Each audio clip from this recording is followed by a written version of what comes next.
یہ تمہارے خون کے پیاسے نہیں ہیں، ان کا تم سے کوئی واسطہ نہیں ہے، تم چلے جاؤ، میں ضامن ہوں، میں تمہاری شفاعت کراؤں گا۔ جب کوئی نہ گیا تو مولا نے چراغ کو گل کر دیا اور کہا کہ اگر تم کو اجالے میں جانے میں شرم آتی ہے تو لو میں چراغ کو گل کر دیتا ہوں، رات کی تاریکی میں چلے جاؤ۔ لیکن جیسے ہی مولا نے دوبارہ شمع کو روشن کیا تو کیا دیکھتے ہیں کہ سب کی تلواریں ان کی گردنوں پہ ہے اور سب ایک بار کی بول رہے ہیں، اے مولا اگر 70 بار شہید کیا جائے، 70 بار زندہ کیا جائے، اے مولا آپ کی نصرت سے ہم پیچھے نہ ہٹیں گے۔ شاید یہی وجہ تھی کہ مولا نے کہا تھا کہ ہائے جیسے چاہنے والے ہم کو ملے، نہ میرے نانا رسول خدا کو ملے، نہ میرے بابا علی مرتضیٰ کو ملے، نہ میرے بھیا حسن مجتبیٰ کو ملے۔ ہائے کیسے چاہنے والے تھے، ایک طرف زہیر کین ہے، ایک طرف سعید ہے، ایک طرف وہب ہے، ایک طرف مسلم ابن اوسجا ہے۔ نماز کا وقت ہو گیا اور سب کہہ رہے مولا آپ نماز عشق ادا کریے، ہم آپ کی نصرت کے لیے آگے آئیں گے اور ظالموں کے تیر کو اپنے سینے پر روکیں گے۔ ایسے چاہنے والے تو شاید یہی وجہ تھی کہ جب وقت آخر تھا امام حسین علیہ السلام سب کو رخصت کر کے کربلا کے میدان میں آئے تو وہاں بھی نصیحت کی ہے، اور نصیحت کرنے کے بعد کہا کہ تم مجھے کیوں قتل کرنا چاہتے ہو؟ ایک ہی جواب ملا، جو میں آپ کے سامنے داستان وہ ہسٹری بیان کر رہا تھا نا، اس کی وجہ کیا تھی کہ ایک ہی جواب امام حسین علیہ السلام کو کیا دیا، لے بغض یاوی، ہم تم کو تمہارے باپ کے حسد میں تم کو قتل کر رہے ہیں، یعنی باپ کی دشمنی بیٹے سے نکالی جا رہی ہے۔ امام حسین علیہ السلام نے کہا کہ دیکھو میں تمہارا ضامن ہوں اور تم لوگ باز آ جاؤ، لیکن کوئی آگے نہ بڑھا۔ ایک مرتبہ امام حسین علیہ السلام نے سمجھا کہ اب یہ کوئی آگے نہ بڑھے گا، اپنی تلوار کو نکالا اور لبیک کہہ کے وار کیا تو ایسی جنگ لڑی کہ تاریخ میں لکھتا ہے شام نہیں لیکن فوجیں کوفے تک بھاگ آئی تھی۔ امام حسین علیہ السلام نے ایسی جنگ لڑی اور ہر بار پر کہتے تھے ہائے تم نے میرے قاسم کو شہید کیا، ہائے تم نے میرے اکبر کو شہید کیا، ہائے تم نے میرے اون محمد کو شہید کیا، ہائے تم نے میرے بھیا عباس کو شہید کیا۔ اور ہر بار پہ یہ بھی کہتے تھے اے بیٹا اکبر آؤ کیا بابا کی جنگ نہ دیکھو گے، اے بیٹا قاسم آؤ کیا بابا کی جنگ نہ دیکھو گے، اے اون محمد آؤ کیا چچا کی جنگ نہ دیکھو گے۔ جب جنگ کرتے کرتے فرات کے قریب آئے تو ایک بار تو اپنے اسپے باوفا پر ذرا تھا بلند ہوئے اور باواز بلند کہا اے بھیا عباس آؤ، ارے کیا اپنے آقا کی جنگ نہ دیکھو گے؟ اجرکم اللہ، مولا آپ کو کوئی غم نہ دے سوائے غم سید الشہداء کے۔ امام حسین علیہ السلام نے ایسا وار کیا کہ فوج یزیدی میں الحفیظ علماء کی صدائیں بلند ہونے لگی، لیکن ایک آواز غیبی آئی اے حسین طاقت کے جوہر دکھا چکے، ذرا صبر کے جوہر دکھاؤ۔ امام حسین علیہ السلام نے جیسے ہی اس آواز غیبی کو سنا اپنی تلوار کو نیام میں رکھنا رکھا، ہائے جیسے ہی تلوار کو نیام میں رکھا ساری بھاگی ہوئی فوجیں واپس پلٹ آئی۔ ارے سب نے یک بارگی نوازے رسول پر ابو طالب کے پوتے پر حملہ کیا۔ ارے کوئی نیزے سے وار کرتا تھا، کوئی تیر سے وار کرتا تھا، کوئی تلوار سے وار کرتا تھا۔ ارے جس کے پاس کچھ نہ تھا وہ جھولیوں میں پتھریں بھر کے مولا پر وار کرتا تھا۔ ہائے میرا مولا اپنے اسپے باوفا پر سنبھل نہ سکا، زمین کربلا پر تشریف لایا، نہیں زیارت نائیہ میں امام زمان آواز دیتے ہیں اور یہ کہتے ہیں سلام ہو میرا اس جد امجد پر۔ ارے ہائے جس کا لاشا نہ ذیل پر تھا نہ زمین پر تھا بلکہ تیروں پر معلق تھا۔ اجرکم اللہ، مولا آپ کو کوئی غم نہ دے سوائے غم سید الشہداء کے۔ بس آخری جملہ سنیے، امام حسین علیہ السلام کی شہادت ہو جاتی ہے، خیموں کو لوٹ لیا جاتا ہے، آگ لگا دی جاتی ہے، آخر میں جناب فضہ، بس آخری جملہ سنیے انشاءاللہ بہت روئیں گے۔ کتاب مقتل ابی مخنف اس میں یہ روایت لکھی ہوئی ہے کہ جناب فضہ نے ایک بار کی آواز دی شہزادی ارے غضب ہو گیا، جناب زینب نے کہا فضا اب کیا غضب ہوگا، آئے میرے ماجائے کو شہید کر دیا، آئے میری آل کو شہید کر دیا، خیمے میں آگ لگا دی، چادریں چھن لی، سکینہ کو تباچے لگائے گئے، گوشوارے چھن لیے گئے، اب اس سے بڑا غضب کیا ہو سکتا ہے؟ اے فضا اب کیا ہوا؟ کہا اے شہزادی، ارے اشکیا میں یہ صدا دی گئی ہے کہ لاشوں کو پامال کیا جائے، جس سے رشتہ تھا وہ لاشیں لے کے چلا گیا، ہائے کس کی لاش تھی؟ خاندان بنی ہاشم کی لاشیں وہاں پہ تھی۔ میں رک کے بولوں گا، نال لگی تھی نا، بس آخری جملہ سنیے گا، ذرا محسوس کریے گا، نال لگی تھی نا، گھوڑے کے پیر میں نال لگائی گئی تھی، کس لیے؟ لاش کو پامال کرنے کے لیے۔ ذرا اپنے دل کو قابو میں رکھیے گا، نال 3 قسم کی ہوتی ہے، نال 3 قسم کی ہوتی ہے، ایک نال وہ لگائی جاتی ہے کہ جس سے گھوڑا چلتا ہے، ایک نال وہ لگائی جاتی ہے کہ جب گھوڑا ذرا بلندی پر چڑھتا ہے، پہاڑ پر چڑھتا ہے تو گھوڑے کے پیر پھسلے نہ، اس لیے وہ نال لگائی جاتی ہے۔ تیسری اور آخری قسم نال کی وہ ہوتی ہے کہ جس سے برف کی سلیاں کاٹی جاتی ہے، برف کی موٹی موٹی سلیاں کاٹی جاتی ہے۔ ہائے غضب ہو گیا، ہمارے مولا کا جو لاشا پامال کیا گیا وہ اسی نال سے پامال کیا گیا تھا کہ جس سے برف کی سلیاں کاٹی جاتی ہے۔ ہائے جناب زینب نے یہ منظر دیکھا، ایک مرتبہ چیخ ماری، اے میرے ماں جائے، ارے بعد شہادت تمہارے مرنے کے بعد بھی ظالموں نے تم کو نہ چھوڑا، ارے تمہاری لاش کو بھی پامال کر دیا، انا للہ و انا الیہ راجعون۔ نظم کے مزائے و تسلیم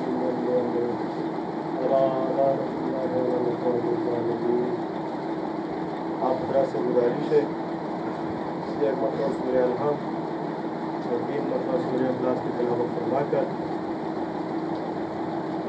مرحوم سید رئیس احمد موسوی ابن حسن علی، مرحوم اظہار الحسن، مرحوم وزیر جانی ابن اصغر علی، مرحومہ چندہ بیگم بنت میاں جانی، مرحومہ شبنم بنت رئیس احمد، مرحومہ قمر جہاں، مرحومہ تبسم، مرحومہ اختر ابن امیر رضوی، جاوید ابن صادق، جاوید ابن میاں جانی، مرحوم سید صغیر، مرحومہ روشن جہاں، مرحوم اقبال حسین ابن اکبر علی، مرحوم حسن علی، مرحوم سید دلبر حسین ابن سید ارشاد حسین، اور جملہ مرحومین کی روح کو پڑھ کے ایصال کر دیجیے۔